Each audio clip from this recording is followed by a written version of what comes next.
are. So We're under the influence. my question is, how do I care less about what other people are thinking? By thinking about other things. Okay. Because I feel like I'll get in a place where it's like, I have an idea of what I want, and I know that it's coming, and it feels really good. And then I'll be like, is that kind of weird? Or am I just being too laid back about it? And are they going to think I'm being lazy? You know, like it's like I kind of push myself away from the thing I'm moving towards. No two people want exactly the same thing, and people aren't approaching life in the same way.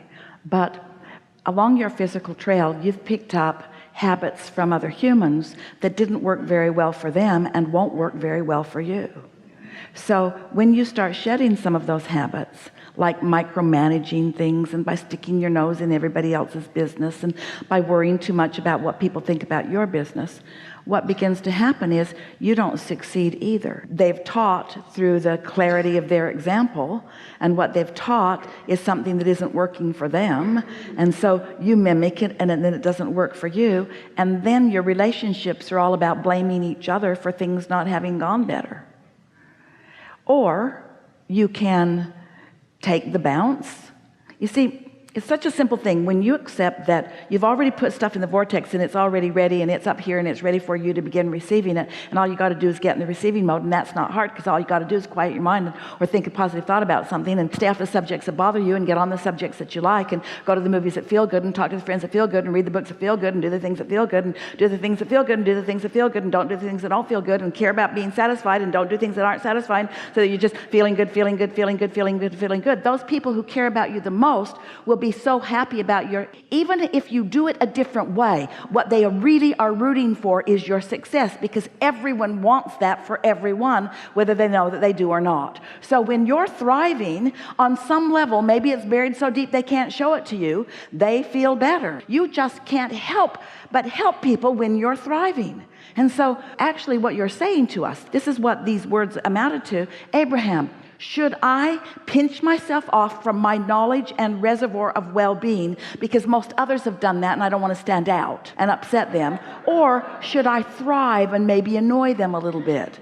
And we say thrive and annoy and annoy and annoy and annoy and annoy them, because they would not be annoyed, they would not be able to find negative emotion if you weren't demonstrating something they want, and they can only be helped by the demonstration of the things that they want.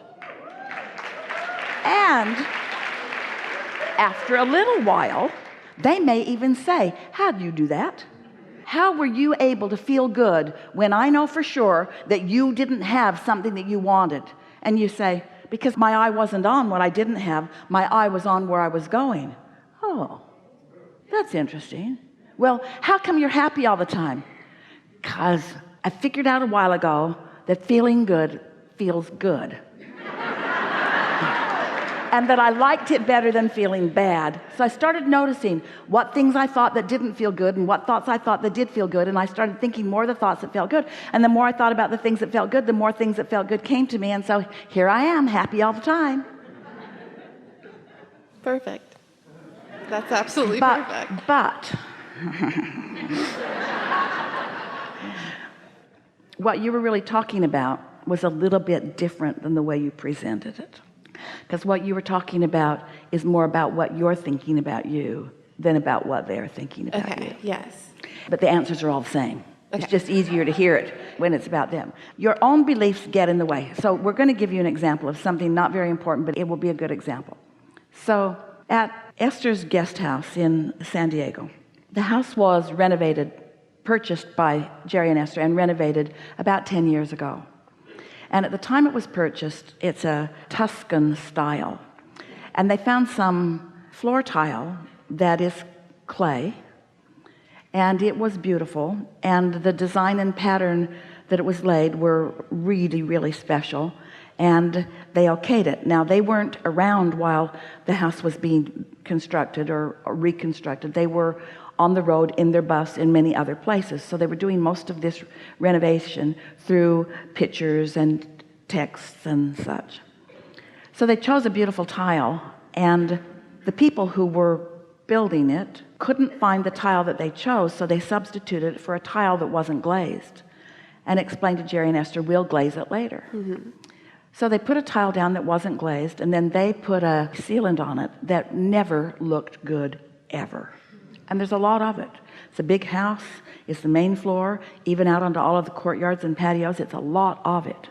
And then as it began to rain outside, some of it even eroded because they couldn't really seal it well. And so not just lately, but for 10 years, Esther has not been happy with that tile because they didn't do what they said they were going to do.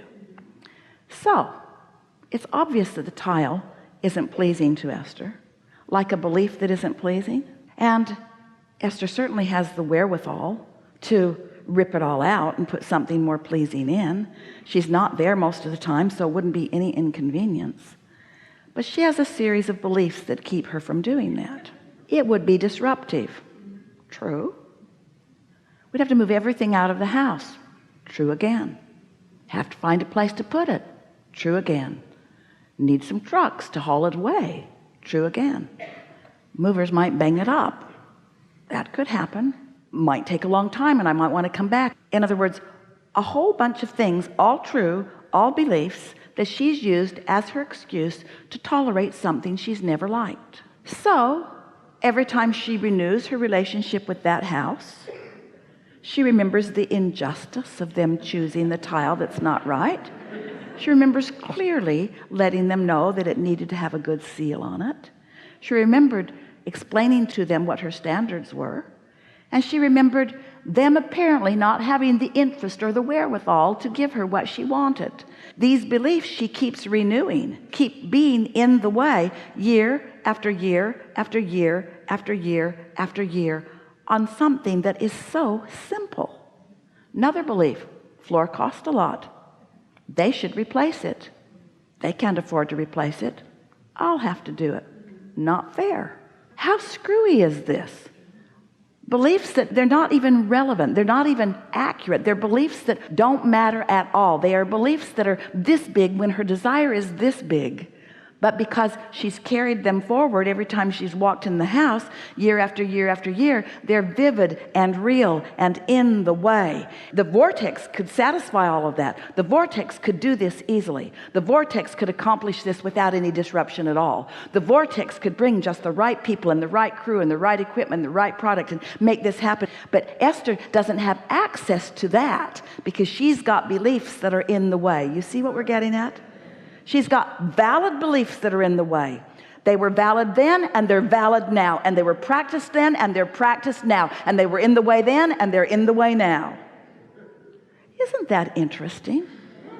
Why not just stop thinking the thoughts that you've been thinking that are in the way? So what if Esther could return there and she could walk in and she could see that floor and she could feel different about it because she's practiced feeling different about it before she got there?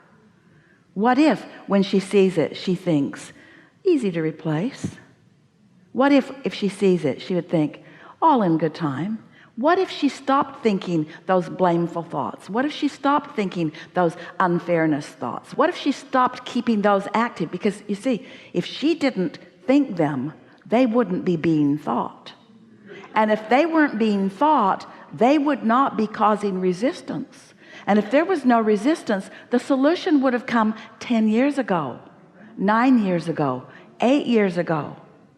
Doesn't matter when it comes, but we think it's time for Esther to let go of her negative story. If you were new to her house, you'd say, come on in, the floor is ugly. It's supposed to be really pretty. It was supposed to be glazed tile. Should have seen the sample they brought us. It was really beautiful. But they couldn't get that, and so they substituted this, and they said that they would glaze it, but they didn't get the right glaze. And then they put the glaze on it. The glaze was never right. The glaze started wearing off right away. Look under these chairs. Look under the table. Look how worn it is under the table. And come outside. Look out here. See that hole? That's because the rain gutter drips right there, and it makes that tile's just dissolving altogether. And why? They didn't put glazed tiles down. Everybody that's been to her house has heard that story. You're all invited. Come on down. She'll tell you the story. But as long as she keeps telling that story, no easy solution will come. And since Esther's into easy, and since it's hard, she just doesn't do it. And so she just doesn't like the floor, which is why she wants to tell you the story, because she thinks she should like that floor. She thinks she deserves a floor that she likes. She does deserve a floor that she likes, but she can't get it. Not this way.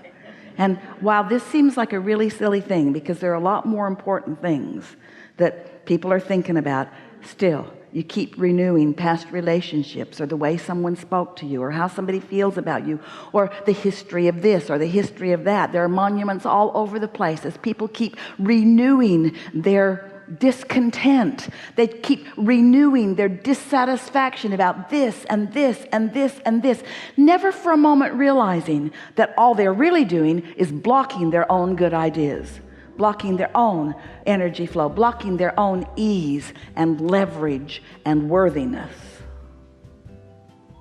Really good, huh? Yes. Yes. Something more? Perfect.